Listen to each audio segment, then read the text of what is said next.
Sonic Generations est une des plus grosses déceptions vidéoludiques de cette décennie. Non seulement il n'est pas du tout à la hauteur de ses promesses, avec sa jouabilité ratée, son histoire sans intérêt et ses dialogues débiles, mais en plus le joueur est constamment pris pour un putain. Il ne peut pas faire la différence entre le joystick de la manette et le bouton A. Lorsqu'on démarre le jeu, il n'y a pas d'intro ou d'histoire mise en place, tout comme dans un Sonic classique. On est directement envoyé dans le premier niveau du jeu. Très convenablement intitulé 3 points d'interrogation. Oh, et je précise que c'est comme ça pour tout le niveau du jeu. On est obligé de terminer le niveau pour connaître son nom. Je sais pas ce qu'ils ont fumé ce jour-là chez Sega, mais une chose est sûre, j'ai pas envie d'y toucher. Donc on commence le premier niveau en tant que Sonic classique, sur le très charismatique Green Hill Zone.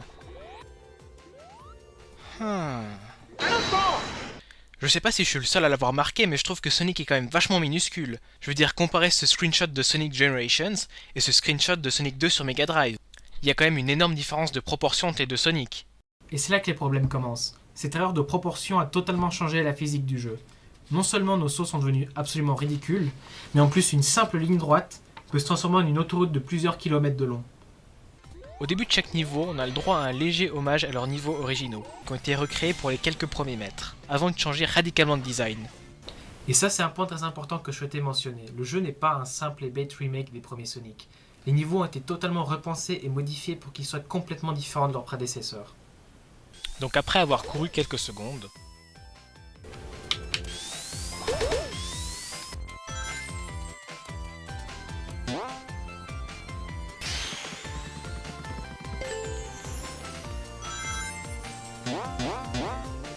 et on rentre droit dans un autre défaut du jeu.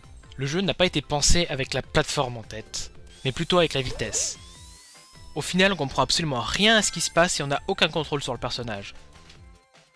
Bon, après, c'est vrai que j'exagère un tout petit peu. Plus loin dans le jeu, les niveaux ont moins tendance à vous placer en ligne droite, et la plateforme entre en vigueur à partir du niveau 3. Le problème est que Sonic court bien trop rapidement pour que les phases de plateforme soient maniables. Ajoutons à ça les problèmes de saut, de proportion et de physique, ça devient très rapidement un énorme foutoir incroyablement frustrant. Mais le jeu ne vous punit que très rarement pour vos erreurs, ce qui rend le tout incroyablement facile.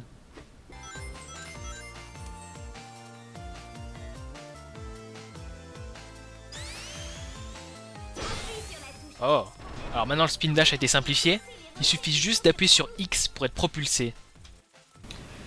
Merci Sega, mais je sais pousser le joystick vers le bas et appuyer sur le bouton A en même temps. C'est bien entendu sans préciser que ce pop-up vous saute à la gueule à chaque fois qu'il est possible de faire un spin dash au travers d'un objet. Oh et puis tiens, pourquoi pas, on va aussi mettre des panneaux pour dire « Attention, un trou !» ou bien « Va à gauche, abruti, par-ci par-là !» Merci Captain Obvious. Laissez-moi vous poser une question. Est-ce qu'il y avait toute cette merde dans Sonic classique? Non! Rien n'était expliqué. Les contrôles étaient simples et intuitifs. Les niveaux étaient correctement construits pour faire la différence entre un trou et un précipice menant droit vers votre mort. Que je sache, la nouvelle génération n'est pas plus conne que l'ancienne. Alors pourquoi avant c'était parfaitement jouable sans ces indications, mais maintenant on est obligé de tout simplifier pour que le joueur réfléchisse le minimum possible? Bon, le premier niveau était pas trop dur. J'ai vraiment hâte de découvrir quelles horreurs ils nous ont préparées pour la suite. Salut, quoi de neuf?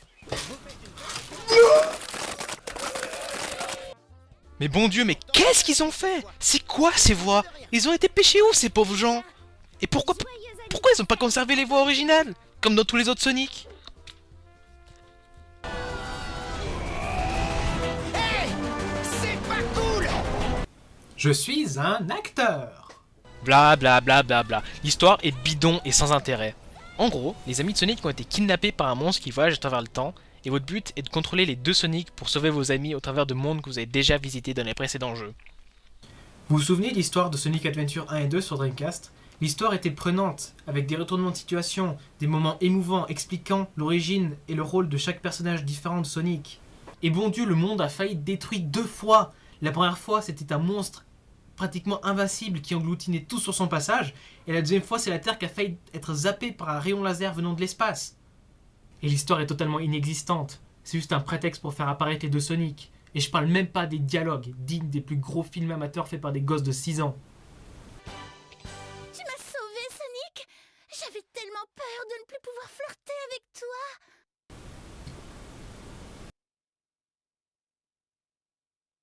Donc après avoir terminé le niveau avec Sonic classique, on est obligé de se taper les niveaux avec Sonic moderne. Et c'est un autre problème qui se présente, car honnêtement j'aime pas du tout ce gameplay. Je m'attendais à ce qu'on puisse choisir son personnage, tout comme dans la démo, et ignorer totalement l'un ou l'autre. Bon, je vais pas énumérer tous les problèmes de ce Sonic, parce que on y serait encore demain si je le faisais. Mais j'aimerais juste poser une seule question aux créateurs de ce jeu. Pourquoi avoir conservé les phases de platforming 2D dans Sonic moderne? Sonic classique est justement là pour combler ce manque de passage 2D dans la série. Alors pourquoi les avoir gardés dans l'autre aussi? Ça casse totalement l'immersion et rend le gameplay incroyablement chiant. Sans compter que ça m'arrivait plus d'une fois de pas savoir si je jouais Sonic classique ou moderne, et de mourir à cause de la physique trop différente entre les deux personnages. Vous savez pourquoi Sonic est devenu rigoureusement moins bon depuis Sonic 2006? Parce que Sonic va bien trop vite. Les niveaux sont devenus de simples lignes droites avec des embranchements de temps à autre, et il n'y a absolument aucune difficulté. On se contente juste de courir, courir, courir et courir. Dans Sonic Adventure, Sonic allait bien plus lentement. Et même si on est censé être un hérisson qui court plus vite que le son, le cœur du jeu réside dans la plateforme, et pas la vitesse. Et Sonic Adventure avait justement très bien réussi à transposer ça dans son univers 3D, en proposant des phases de course et de platforming 3D dans chaque niveau. Dis donc, tu ne trouves pas que cet endroit était étrangement familier? Ça ne me dit rien. Après avoir terminé le premier niveau, on vous ramène sur la carte du monde qui présente 3 zones, des plateformes, pour le moment inutiles, mais qui serviront à accueillir des portails pour des défis optionnels, ainsi que la zone du boss. Pour débloquer les défis, il faut d'abord terminer les 3 niveaux disponibles avec Sonic classique et moderne. Oh mon dieu, Metal Sonic! Est-ce que vous vous souvenez de la course épique contre Metal Sonic dans Sonic CD, avec Eggman qui nous poursuivait avec son laser, et ce tordu de Metal Sonic qui nous balançait des coups salauds à la gueule? Eh bien, tenez-vous bien parce que tout ceci a absolument rien à voir. Il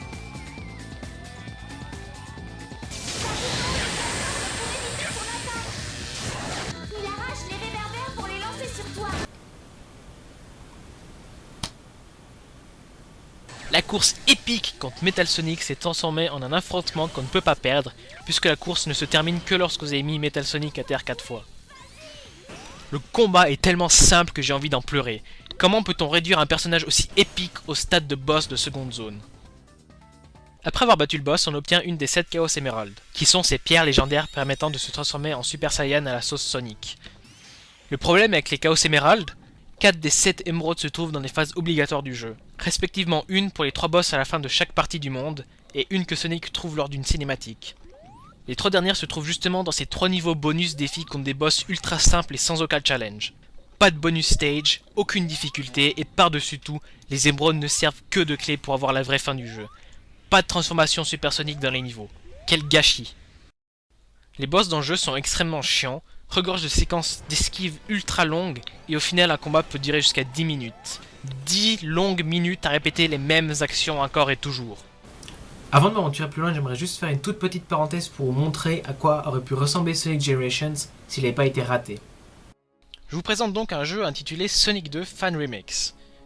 Un jeu créé par un fan qui est un remake de Sonic 2 avec des décors en 3D, à la manière de Sonic Generations.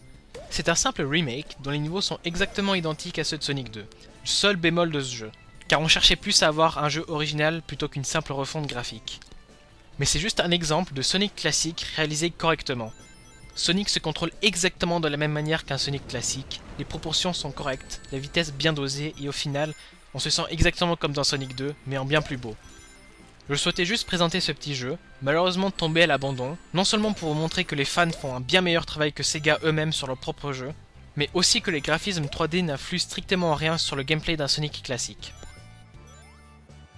Parenthèse terminée, voyons donc ce qui nous attend après le boss. Eh bien, rigoureusement la même chose qu'avant. On débloque les 3 prochaines zones, il faut les terminer, puis il faut collecter les clés pour accéder au prochain boss, et répéter encore. Notons qu'on débloque aussi l'accès à un magasin pour acheter des compétences équipables à Sonic. Ce qui est franchement inutile et assez étrange pour ce genre de jeu.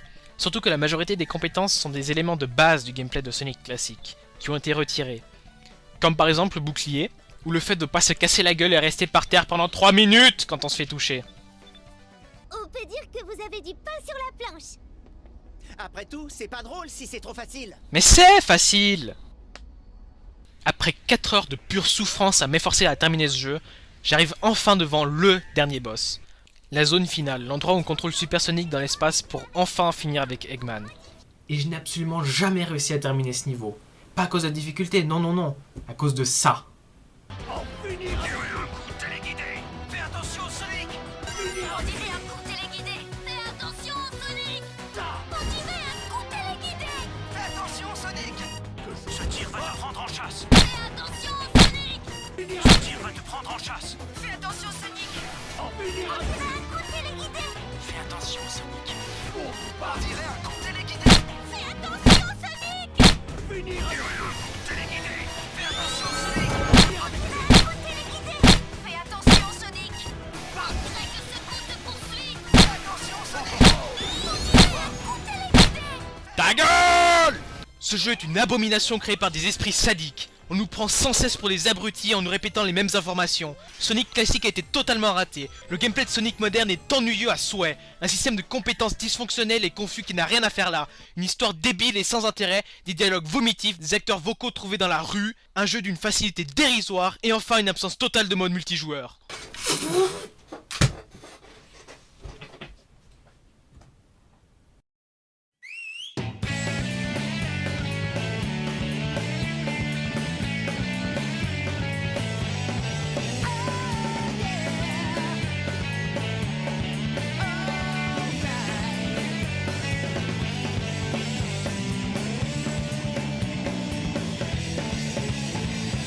Well, I don't show off, don't criticize. I'm just living by my own feelings, and I won't give in, won't